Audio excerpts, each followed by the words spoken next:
Today I decided to go a little more complex with the problem.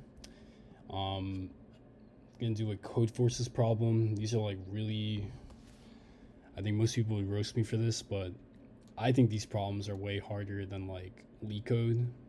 They challenge in like a very different way, like beyond interview prep. It's like something we call competitive programming. I wasn't really super great at it, but it helped me get into like a lot of like quantitative firms during my interview prep. So, I mean, hopefully it can help you guys too. But this is gonna be like an A problem, which is like the easiest one. Um, for an integer x, we call another integer y friendly if the following condition holds: y minus d of y is equal to x, where d of y is the sum of the digits of y. And for a given integer x, determine how many friendly numbers it has. So there's a bunch of test cases. This is not really that important, just more for like parsing it when you actually code it up. We're not going to code it up. I'm just going to stick to the main problem. The main idea is we have to really break this down. Whoopsies. We have. Oh, can I not? Oh, I see. Yeah. Okay.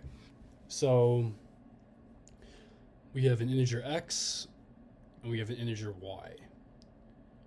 So we're looking for how many, or with x and y, we're looking for pretty much the relation as y minus the sum of the digits in y is equal to x. And the problem wants us to find with the program how many values of y exist for a given x. An example is like y is equal to 20 and x is equal to 18. Because if we take 20, subtract by the sum of its digits, which is 2, we get 18. So this is y, and this is x. So this is one friendly number for our x is equal to 18. Another one would be 21 minus 3, because the sum of the digits is 2 plus 1. That's equal to 18. So the question is, how many y's exist for 18? In this case, they tell us it's 10. I'm assuming it's 20 to like 29, maybe? Yeah, 20 to 29, which has 10 numbers in this range. Oh my god, I gotta get a stylus. I cannot write with a trackpad. But yeah, there's 10 numbers in here, so our answer is 10 when x is equal to 18. So the question is, how do I make it so that every time we get any x in the range from 1 to 10 to the 9, we can get this answer quick, or like within the constraints. It's more mathematical than computer sciencey. The main idea is that one thing that really helps me is listing out all of the cases that work for x 18. So I know that 20 to 29 works because I kind of did it in my head. But normally I would write this out: 22 minus 4 is equal to 18, 23 minus 5 is equal to 18, and so forth. Because it sort of helps you think, okay, like what is my brain doing to actually like get this solution? And usually what your brain is doing is what your program can do to do the same exact thing. So, yeah, so how do we do it? Usually when I can't really see a solution going from y to x, I always think, let's work backwards. It's like super powerful. We can get 20 with 18 plus 2. 21 with 18 plus 3, and so forth. So this makes me think, what if we work from x and we do x plus d of y to get y? I'm gonna scroll down a bit.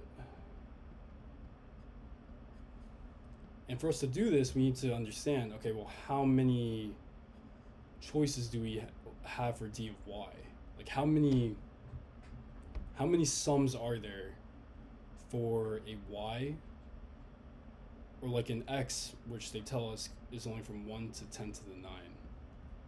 So x can only be 1 to 10 to the 9. So what is d of y like ranging from? Well, in the biggest number, well, the smallest number it could be is 1, right? Like if we just have the number 1, the sum of the digits is 1, so d of y is 1. But the biggest number it could be is when we have like, I'm gonna type this out, 9, 9, 9, 1, 2, 3, 4, 5, 6, 7, 8, 9, or wait, 1, 2, 3, 4, because that's 1, 2, 3, 4, 5, 6, 7, 8, 9. Yeah. So this one is 1, like d of y is 1 for here. The sum of the digits is 1. But for this other one, it's 9, 18, 27. Well, we just multiply 1, 2, 3, 4, 5, 6, 7, 8, 9, 81. So the range for d of y is 181. So that means this is a pretty small range. We can brute force this on program. It's only like 82 numbers? No, 81 numbers. I can't count. Actually, it's more of a huge flaw. It's not counting. You can't read. So we really just got to, for each x, just check x plus 1, x plus 2, so forth, all the way to x plus 81. And it's only 81 combinations. And then we just got to see which ones produce an output that where essentially the digits add up to what we're brute forcing. So as an example, if x is like, if x is equal to, say, 500, then we check x plus 1, x plus 2, x plus 3, x plus 4, x plus 5. And for this one, we see, okay, the digits add up to 6, not 1, so this doesn't work. Add up to 7, up to 8, up to 4, so none of these work. 5. And we just keep brute forcing till we get to 1. I mean, this one may not have any combinations, to be honest with you. But if we look at like the 18 example, which we'll have 8, 19, 20. This works because 18 plus 2, sum of digits is 2. This one doesn't work because sum of digits is 10. We had x plus 1. Yeah, sum of the digits is 10. It's not equal to 1. And we just count. So it's a simple for loop from 1 to 81, inclusive. And then we keep track of a count. That's pretty much it. These problems are a lot harder. I may have rushed the explanation because, I mean, these problems get really in depth. But I don't know. I hope that was really interesting to you guys, and let me know if you guys like this content. And let me know if you want me to go deeper into anything.